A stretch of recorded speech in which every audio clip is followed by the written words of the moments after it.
Ветераны операции по установлению и поддержанию мира с 2021 года начнут получать выплаты, решение которого ждали с момента завершения миротворческой миссии на территории Южной Осетии. 14 июля исполнилось 28 лет с ввода миротворческого контингента в зону грузино-остинского конфликта. Установившийся мир продлился 16 лет именно благодаря воинам в голубых касках. Уникальная по своему формату операция завершилась в 2008 году. Российский контингент был выведен, а Юго-Осетинский батальон в 2009 году расформирован, а установление специальных выплат ветеранам боевых действий затянулось на долгие 11 лет.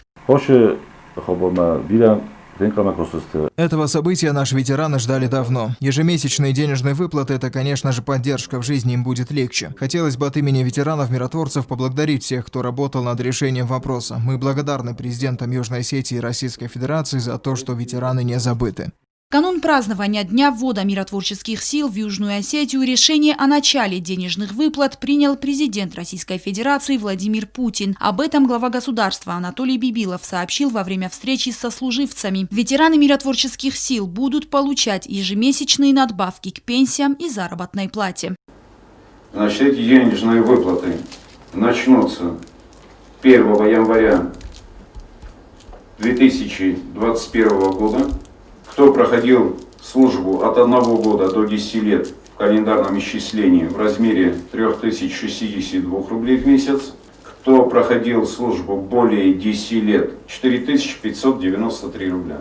Сообщение президента было воспринято ветеранами-миротворцами с радостью. Все эти финансовые средства будут выделяться через пенсионный фонд. Я думаю, что это серьезное решение.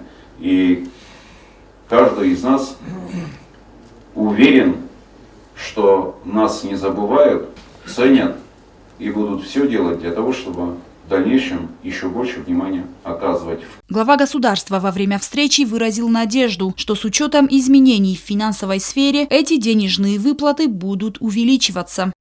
Роза Тедеева, Альдина Чехоева, Рауль Кочев. Информационный выпуск сегодня.